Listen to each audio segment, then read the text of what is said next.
নাফিসা, আজকে যেহেতু প্রচারণার শেষ দিন, যার কারণে সকাল থেকেই কিন্তু এবং প্রার্থীর সমর্থক যারা তারা প্রচারণা করছেন। এবং আমি ঠিক আছি এই মুহূর্তে রাজশাহী বিশ্ববিদ্যালয়ের যে প্রধান যে গেটটি, সেই গেট, এবং এই যে গেটের পাশে কিন্তু প্রত্যেকটি প্যানেলের, অর্থাৎ ছাত্রদল সমর্থিত প্যানেল এবং শিবির সমর্থিত যে প্যানেল, সেই প্যানেল পাশাপাশি স্বতন্ত্র যারা, তাদের যে প্রতিনিধি, তারা প্রচারণা চালাচ্ছেন। পাশাপাশি যেহেতু আর আগামীকাল সময় আছে এবং শেষ মুহূর্তে যে প্রস্তুতির কাজগুলো, সেই কাজগুলো করছে নির্বাচন কমিশন। এবং অন্যান্য যে প্রস্তুতি, অর্থাৎ স্বচ্ছ ব্যালট পেপার থেকে শুরু করে অন্যান্য যে প্রস্তুতি, সেগুলো আমরা দেখেছি শেষ পর্যায়ে। এখন এই মুহূর্তে যে কেন্দ্র বা বুথের যে কাজগুলো, সেই কার্যক্রমগুলো চলছে।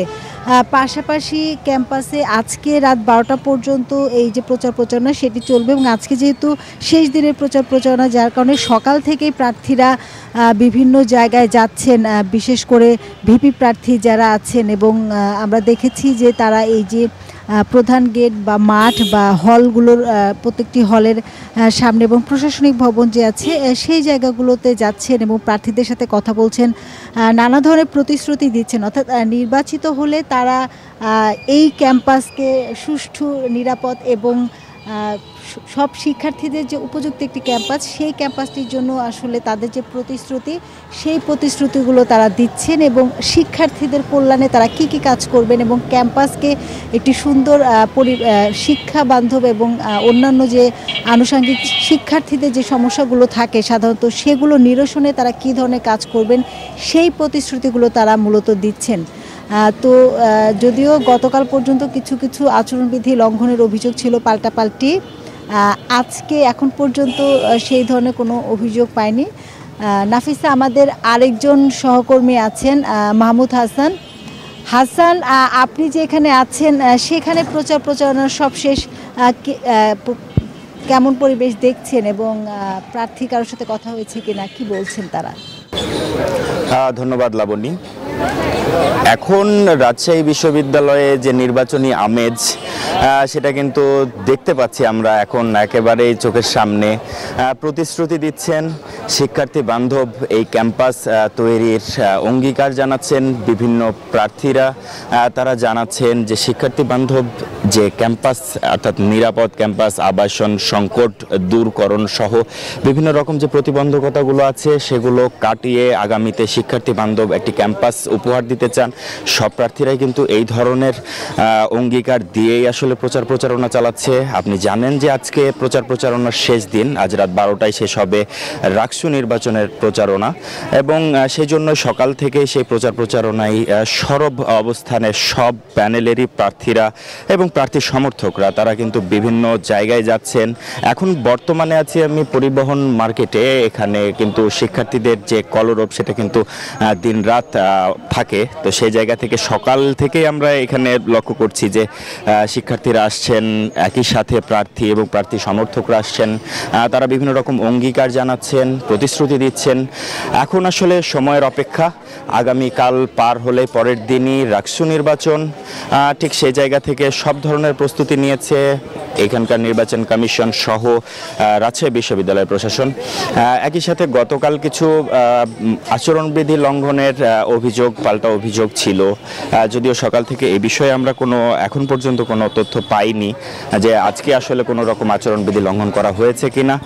তবে এখানে আমরা দেখছি বিভিন্ন প্যানেলের প্রার্থীরা আসলে এখানে তাদের যে প্রচারণার সামগ্রী, সেগুলো বিতরণ করছেন এবং অঙ্গীকার জানাচ্ছেন। অনেকেই বিভিন্ন রকমভাবে তাদের প্রতিশ্রুতি দিয়েছেন, যেমন নিরাপদ ক্যাম্পাস, আবাসন সুবিধা, একই সাথে বিভিন্ন রকম যে প্রতিবন্ধকতাগুলো থাকে, খাবার থেকে শুরু করে হলের বিভিন্ন রকম প্রতিবন্ধকতা, সবগুলো কাটিয়ে উঠতে যা প্রয়োজন, সে বিষয়ে কিন্তু অঙ্গীকার জানিয়েছেন সব প্রার্থীরাই। আমরা কথা বলেছি সাধারণ শিক্ষার্থীদের সাথে, তারা বলছেন যারা শিক্ষার্থীদের কল্যাণে কাজ করবে, ঠিক তাকেই তারা বেছে নেবেন তাদের প্রতিনিধি হিসেবে। একই সাথে এখানে আমি একটু সংখ্যাটা বলতে চাই, এখানে মোট ভোটার সংখ্যা কিন্তু 28,901 জন, এর বিপরীতে প্রার্থী সংখ্যা 902 জন। যেখানে ছাত্র সংসদে পদ আছে 23টি, হল সংসদে আছে 15টি এবং সিনেট প্রতিনিধিতে আছে 5টি, এবং মোট নির্বাচনের এই প্রতিনিধির ভোট গ্রহণটি 9টি ভবনের 17টি কেন্দ্রের মধ্যে 990টি বুথে অনুষ্ঠিত হবে এবং এটি 16 অক্টোবর অর্থাৎ কালকের দিন পার হলে অর্থাৎ পরের দিন এই ভোট গ্রহণ শুরু হবে সকালে এবং শেষ হবে। তো তারপরে আসলে বোঝা যাবে যে এই আসলে রাকসু নির্বাচনে অর্থাৎ ছাত্রদের প্রতিনিধি কে হচ্ছেন। ঠিক ততক্ষণ পর্যন্ত আমাদের অপেক্ষা, বিভিন্ন রকম প্রতিশ্রুতির কথা শুনছি আমরা। তো এই ছিল আমার কাছে রাকসু নির্বাচনের প্রচারণার সর্বশেষ তথ্য। ধন্যবাদ নাফিসা। আমরা এই পর্যন্ত জেনেছি যে 4 স্তরের নিরাপত্তা ব্যবস্থা গ্রহণ করা হয়েছে। পুলিশ, র্যাব এবং এপিবিএন এবং পোক্টোরিয়াল বোর্ডের সদস্যরা কাজ করবেন এবং আমাদেরকে কমিশন জানিয়েছেন যে যদি দরকার হয় তাহলে সেনাবাহিনী স্ট্রাইকিং ফোর্স হিসেবে মোতায়েন থাকবেন। আমরা এখন আছি চট্টগ্রাম বিশ্ববিদ্যালয়ের চাকসু কেন্দ্রীয় কার্যালয়, সেখানে আমরা আছি। আপনাকে দেখানোর চেষ্টা করছি যে এই যে ব্যালট বক্সগুলো ইতিমধ্যে সংগ্রহ করা হয়েছে। 14টি যে হল আছে, ছেলেদের 8টা এবং মেয়েদের যেই হলগুলো আছে সেই হলগুলোর ব্যালট বক্সগুলো এখানে রাখা হয়েছে। আমরা দেখছি যে বিশ্ববিদ্যালয়ে যেই 5টা অনুষদ আছে সেই অনুষদ ভবনের 60টি কেন্দ্রে ভোট হয়েছে এবং আগামীকাল সকাল 9টা থেকে বিকাল 4টা পর্যন্ত ভোট গ্রহণ অনুষ্ঠিত হবে এবং ওএমআর পদ্ধতিতে ভোট গ্রহণ অনুষ্ঠিত হবে। আপনাকে যদি আরেকটু আমি দেখাই তাহলে যেই বুথ কেন্দ্রগুলো আছে সেই বুথ কেন্দ্রগুলো ইতিমধ্যে স্থাপন করা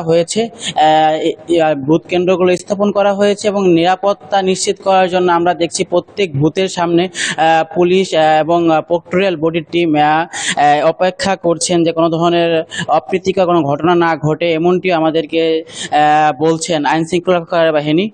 আপনাকে আরও জানিয়ে রাখতে চাই যে এবার 13টি প্যানেল প্রতিদ্বন্দ্বিতা করছে 908 জন প্রার্থী। এর মধ্যে চাকসুর 26টি